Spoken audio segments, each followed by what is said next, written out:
Hello, and today's card is Romance Angels Are Helping You. Now, I always see this card as something totally different, but depending on what my guides say, they may decide to put a different spin on it. But normally, this tells me that there's romance coming into someone's life and that the angels are helping you to make sure it's the right one, and that if it's not the right one, that they're going to help you to avoid it. But that's my view of it. Let's see what my guides and helpers, and hopefully Archangel Michael, will tell you.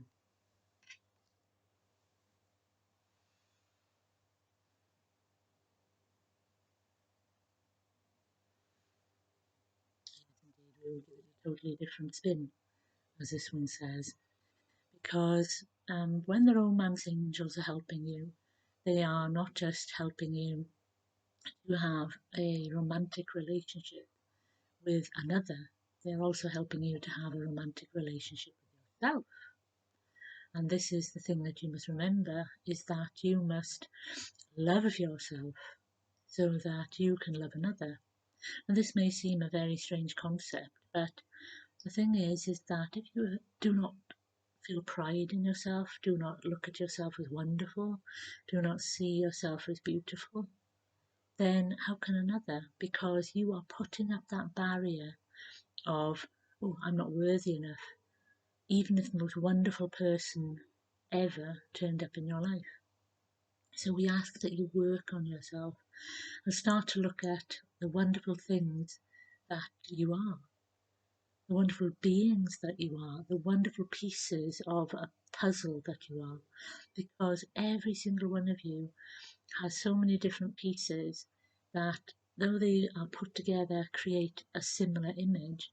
The pieces that are put together create who you are.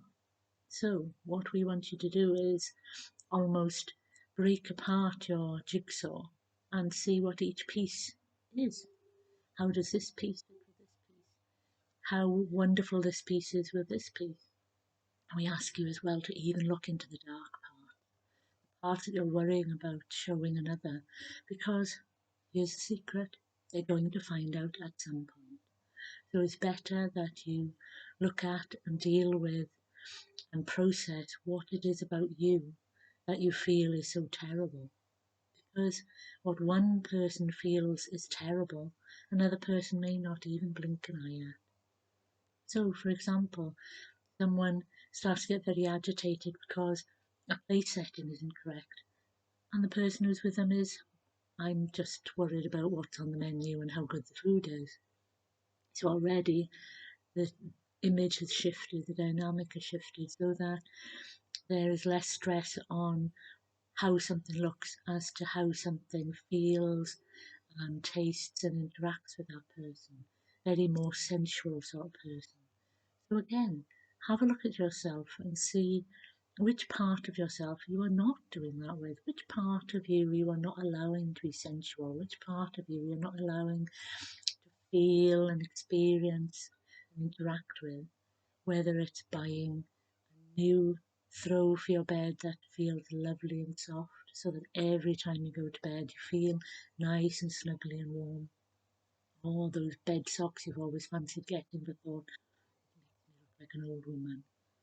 But they're for your comfort, they're for your wonderful feeling, so that you feel nice and warm and snuggly in that bed. Also, after a while, we will be truthful again, is that you will get comfortable with the other person and you will start to slip your facade, shall we call it, and you will start to show them the true parts of yourself. So again, it is pointless trying to hold on to the lies of who you are pretending to be, and just show them who you really are. Because this is the person they're going to be living with for the rest of their lives. If this is who you consider your romantic partner, moving into life partner is going to be. You need to show them that all these little things that they do, all these little things that you love are important. How you have your tea, how you make your food, how you have things set out on the table. And if someone really cares for you, they will fall into that or come to a compromise where the two of you will mix together what you both like. And this is all that relationships are, be they from parents to children and loving partners to each other, or even relationships that people that you work with. True relationships compromise so that the whole are working together. There are times where you have to stand your ground and say, no, this is what I want. Again, this is something that you have to work with. Is this something really important? And if it is, you have to find a way of letting your other person know that it is important without bullying or nastiness or confrontation. There are ways of being assertive without that. And you don't have to go into a huff. All you have to do is say, I have said my piece, and leave it at that. And if the other person does not wish to listen, then do not keep on. You walk away and you carry on with what you want to do. And if they wish to be with you or they wish to be part of the adventure or situation, then they will come after you and they will compromise. But in order for you to be in a true relationship, you must be two whole people to become one whole person. You cannot be, as the romantic books have said, two halves of a whole person. You have to be two halves of a whole person already, as well as a whole person. This is a strange concept for many of you who have grown up on these romantic films and novels, but if you're going to spend the whole of your life fixing someone, then it's not really a relationship. You are a caretaker. But if you are in a relationship, the two of you bring together your strengths so that you two can make this relationship work. And this is what you have to understand. You cannot be in a relationship if one of you is constantly taking and the other is constantly giving. It has to be an equal flow, be it giving in one way and taking in another, but it still has to be equal energy and equal flow.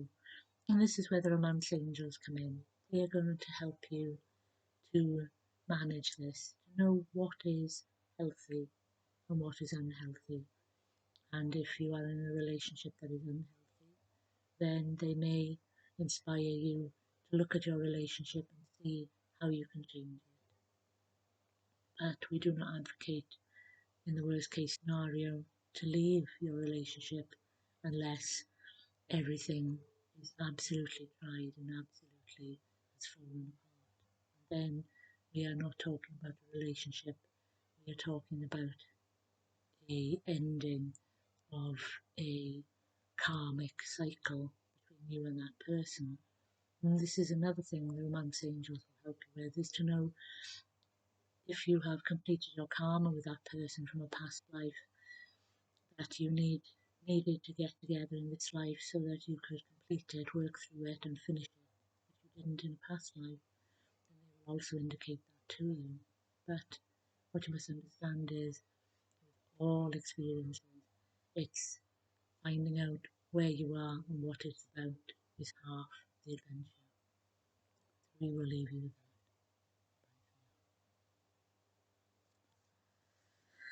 So treat your romance relationships as an adventure as much as treating them as a relationship that you want. Be good to yourself and know that if you become the person that you want to attract, or you become the person that you're happy to live with for the rest of your life, then you're more likely to attract the person that you want in your life. That's my personal view. So, bye for now.